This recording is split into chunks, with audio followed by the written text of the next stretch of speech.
what's up, everybody? It's Eric here. And Chris.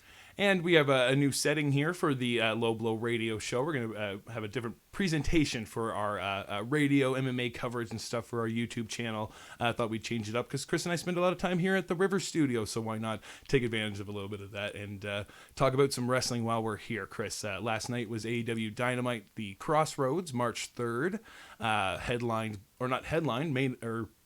Start kicked off the night, I'd say, I guess, by the Shaq debuting in wrestling as he teamed with Jade Cargill, making her debut to take on Cody Rhodes and Red Velvet. What did you make of this matchup?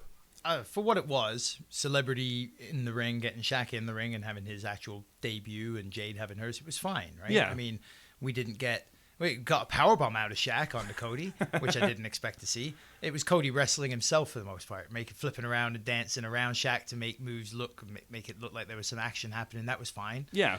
Jade and Red put on the match that they should have while they were in there together. It was certainly what we speculated doing the radio show yesterday. We had talked about how this was certainly the story had been revolved around pushing not Red Velvet, but Jade Cargill. Jade Cargill in this, and it was about establishing her as a star here in AEW and stuff like that. And I think they did a good job of that, of bringing her, establishing her as this physical dominant force. Now she's still a little green for sure as far as in-ring stuff. Nothing like move-wise, I think, stood out to me as far as that goes. But she kept it very simple because of that, and I was fine with that. Don't try and do the stuff you can't do yet. And she's got the in-ring presence down. Oh, definitely. Like the charisma, I feel, is there. The cockiness of a heel, the showboating and things like that. She very much has that part of it down, which is can be a hard part to grasp for some people. So it's nice that she's got that. The work will come with just more reps, right? For sure. So you can't teach size and charisma. No. So she's got those things naturally, which is what you have to have. So. Yeah, and she just looks like $1 million too. So I mean, they definitely have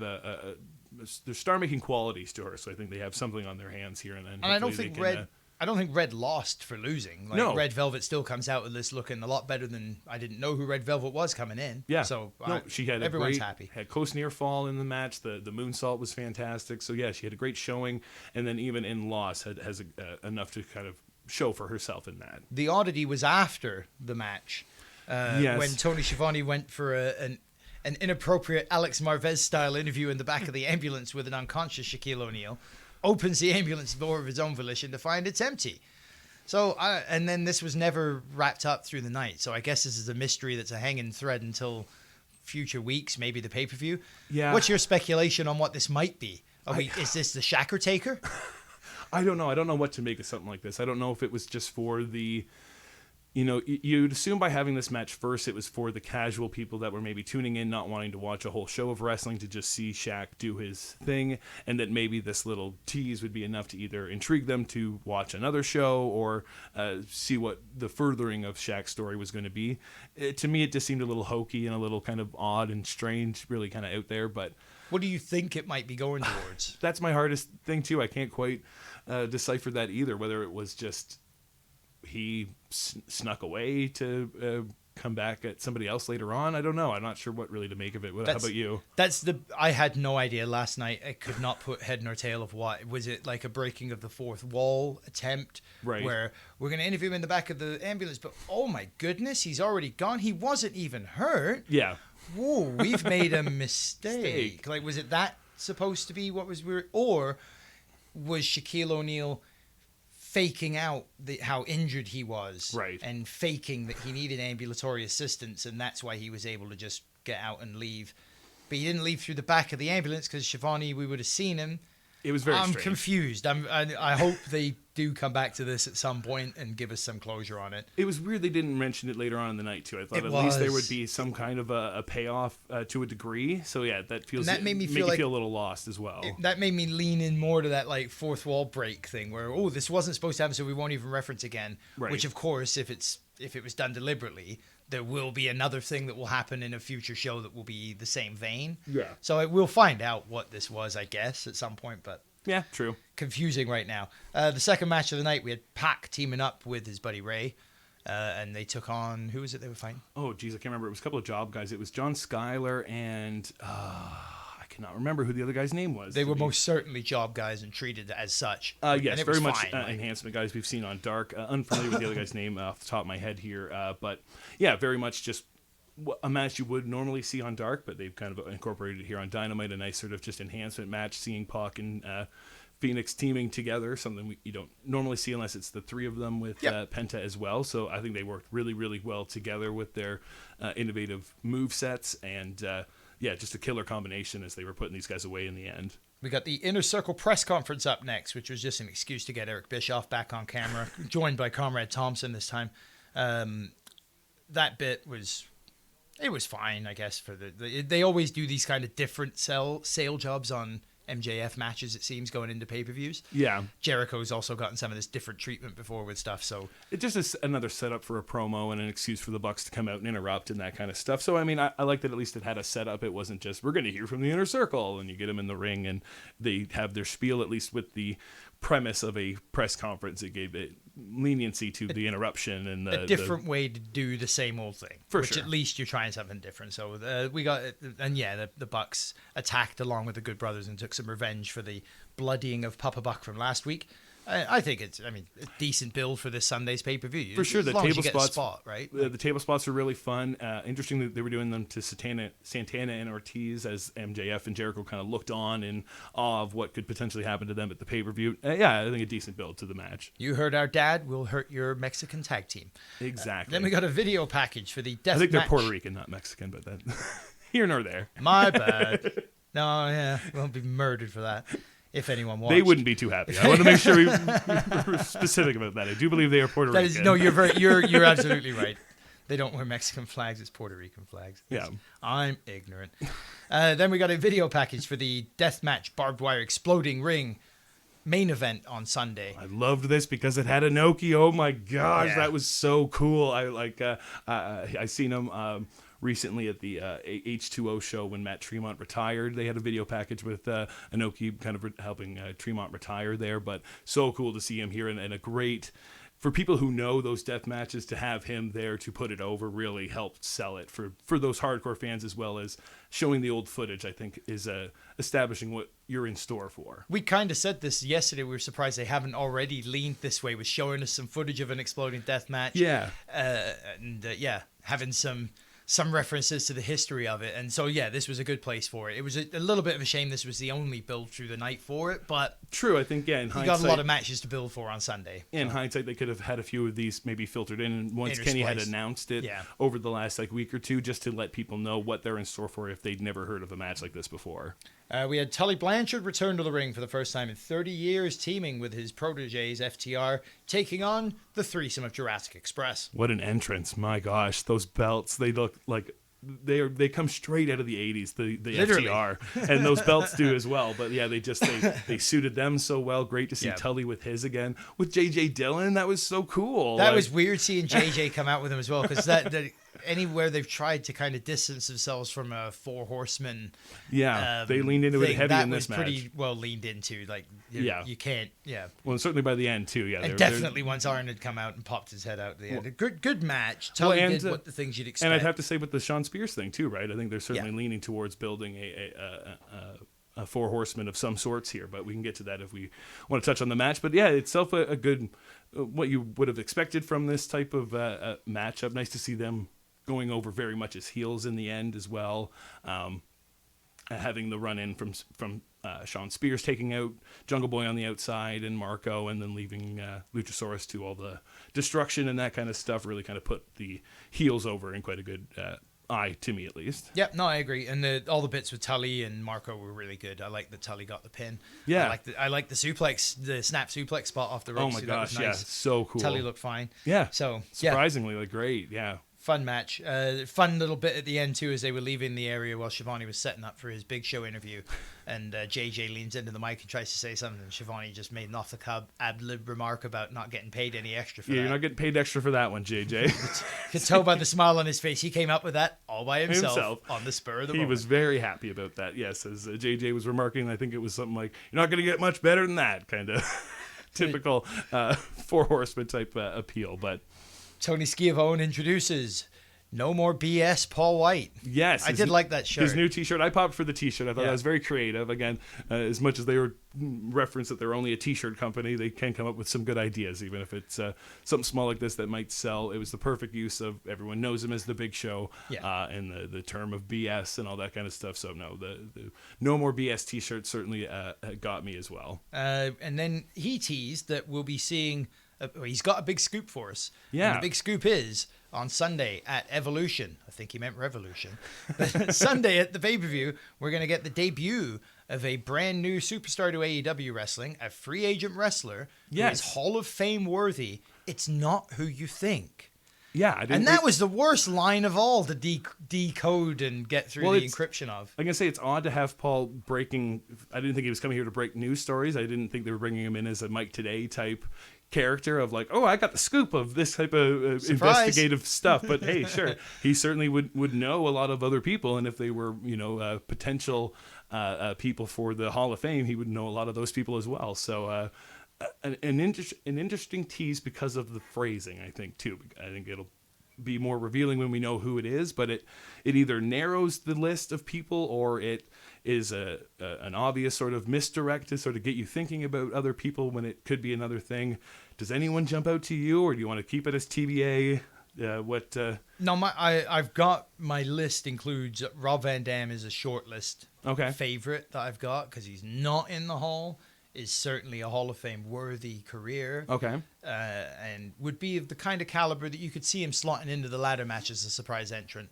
Sure. No, it was reported by Tony Khan and the Wrestling Observer that the surprises are separate. The TBA for the ladder match is not the big surprise announcement. That could also be a swerve, but that was what was announced by Tony Khan, is that they are separate entities. I'm glad you saw that because I didn't see that yet. So because I thought that too. I thought maybe, this could be the surprise person for the ladder match, which certainly could taper expectations as to who it is. Now it shifts things a little bit if it's someone not necessarily going to be in that position. Well, now it could really be somebody way bigger. Right? It could be, or even, is Mark Henry in the Hall of Fame?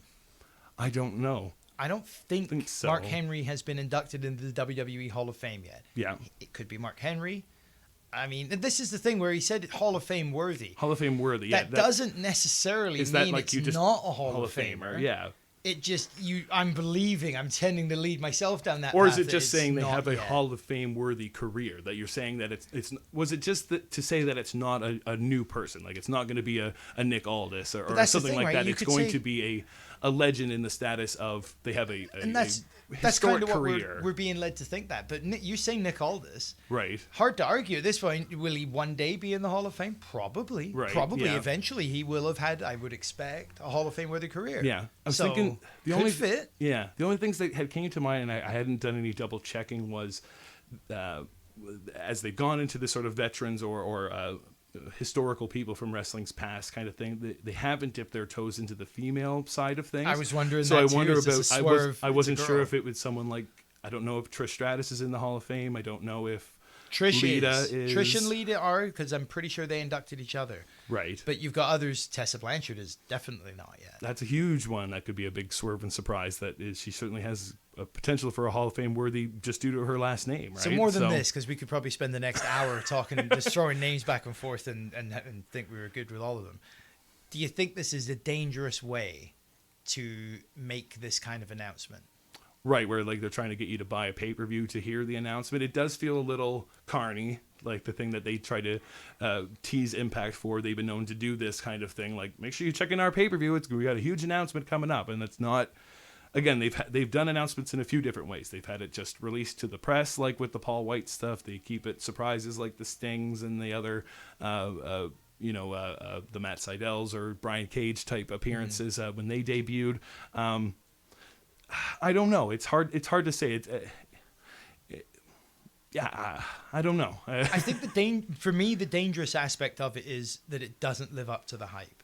Right. And that's always the risk you take when you pre-announce we're going to have a special announcement. Yeah, right? Eventually one of these isn't going to feel as special. Like so far they've lived up to most of the time when they've said something is coming, it's been pretty. I remember Tony talking about the industry changing whatever thing. Right. Going into one of the special Dynamites several months ago. Mm-hmm. You remember that? And then there was no real people had gone speculation as far as like CM Punk's going to debut. There's going to be a title shift. We're going to do this massive stuff. Tony has since said, well, I was referring to the beginning of this Forbidden Door storyline, was where we were ending up headed to, was why I said it was going to shake the landscape. And it did eventually. But on that night, nothing actually happened that stood out to anyone. And he got shit all over it on the internet because of that. Right. So I can see an inherent danger in not living. It's a Dixie Carter effect, right? How many times in TNA were we told it's a major announcement? And it just fell flat for most people. For sure, I think they're lucky in the fact that they're still in this early new year type thing, with Tony Khan saying on the Observer a couple of weeks ago too that they were going to start bringing more recognizable faces from the world of wrestling into AEW to change things up a little bit. So we've known that something like this is coming, so it doesn't feel as much like you're being sold a big bill of like, come see this big thing. You know that they're certainly leaning into a different direction. But I do agree, eventually you can only go this route so many times. Yeah, I mean, again, I don't need it to be CM Punk to be good. Right. But I need it to be someone good to be good. Yeah. How about Christian? Christian would be good. Christian Cage, I'd be all for that. After that whole schmozzle, we had match number 4. Mizunami taking on Nyla Rose in the final of the Women's Eliminator Tournament. Yes. I mean, I'm going to say we could go on for hours again about the mess that the Women's Eliminator Tournament was. The only good I could kind of find from this was, again, if it was something that Shida had tried to orchestrate with the booking committee to be like, I'm going to go to Japan, and because, again, that's all the reports from Kenny and Tony was that sending Shida over was that she was the sort of booker for the matches over there. We're going to orchestrate with those women to decide who was going to be the ones that they were going to utilize and focus on and tell the stories of. And I think as far as those brackets went, they did a really good job of telling the story of the rise of Mitsunaki. She went over the right people in that were the favorites and that kind of stuff.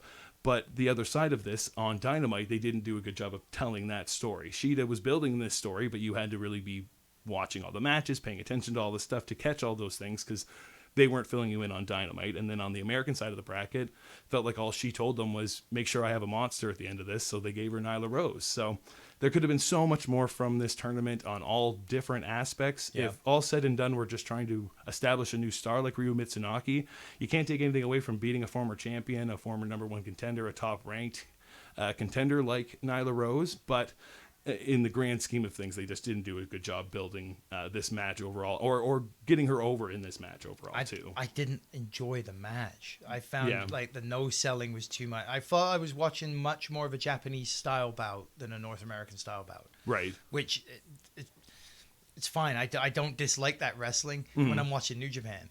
Just something jarring about the style of it just came across differently. And even in the post-match thing, when Shida presents the trophy.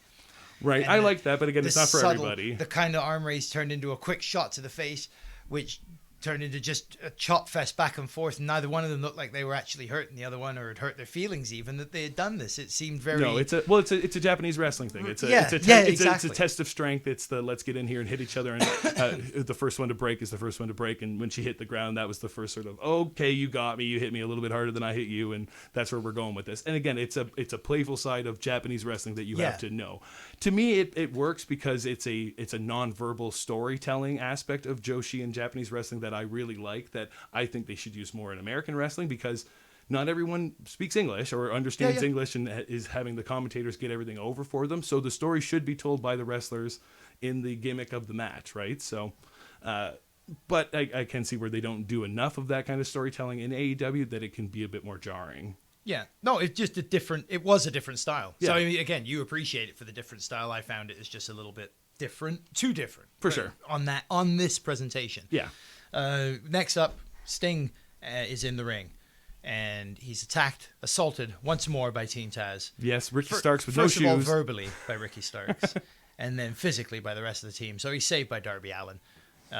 It's fine. We've seen the same spot a few weeks in a row now, getting into this street fight. We're all getting ready for the street fight. I think the thing that's more exciting was we were all sort of, at first, being like, okay, I'm not sure if we're going to get Sting to wrestle. Okay, if they're going to do something, we can get away with a cinematic style street fight that's going to be more all out there. But then after seeing him take the powerbomb from Cage, you're like, oh no, this seems like it's just going to be a match, like in the ring, and we're just going to have what would have been a normal Sting kind of match where he smashes on the outside and all that kind of thing. So yeah, now that I'm just more excited for that, I just need to get to the match. So yeah, no, agreed. Max Caster took on 10 in a match to determine the final known entrant into the Face of the Revolution ladder match on Sunday night. I wonder if Max got the okay for that Lady Gaga line at the beginning. That seemed a little dark for TV. Yeah, no, agreed. I was glad he won, though. I thought the right person went over. And decent match. I say adding heels to the ladder match is always great. This push for Max has been great. The story again with Matt Hardy and the Dark Order worked well, incorporating that for 10 in his storytelling as well. I like Scorpio on commentary as well, getting the ladder match and himself over. So no, it had a lot of good aspects. And then we close with the main event as Hangman Adam Page and John Silver of the Dark Order took on Big Money Matt Hardy and Mark Quinn. It is Quinn, first of all, with an E. I know. I've been pronouncing it wrong this whole time. My apologies. Writing it down wrong the whole time. I thought for sure they were saying Quinn with an I and double N, but no, whatever. My apologies, Mark Quinn. Well, yeah, and not a bad main event. Certainly leading into an anticipated match for Revolution with Matt Hardy and Hangman. Yeah, glad they went over. The heels got their comeuppance in the end and that kind of stuff. I wasn't sure if they would. I'm glad they didn't do the 50-50 WWE style where you see the heel go over and you know the face is going over at the pay-per-view. This gave a little bit more, leniency that you're not sure how it will play out, even though it feels like the faces are still going to go over. I would think so. I still think Hangman wins on Sunday, but yeah, there's left a little bit of a shred of doubt or whatever because it wasn't the obvious going into it. Totally. I thought in general the show slowed after or during the women's match. I felt like the pace just dropped off a bit. Maybe that was a bit from the women's match just being a bit jarring to me. Then the repetition of the Sting, Darby, and Team Taz bit. Yeah. And then the Max Caster 10 match. And then the main event not being the original main event that had been announced, even though I thought it was. Yeah, it wasn't an 8-man, which could be a little bit more exciting, more spots, more stuff going over. No, I'd agree. Yeah, the second hour certainly tapered off. It's happened a few times on Dynamite. They certainly like to start off hot, but they don't always necessarily have the hottest things to carry you through for the second hour. But I think the pay-per-view itself is enough. I can't wait for Dynamite. But yeah, on to for Revolution. Yeah, other than for the video package, no appearance of Moxley or Kenny. So not even in a video format. So maybe a little odd in that sense too, to not have it feel as climactic as it would for a go-home show. But I'm still pumped for Revolution. Yeah, I'm really looking forward to the pay-per-view on Sunday night. I think it's going to be fantastic.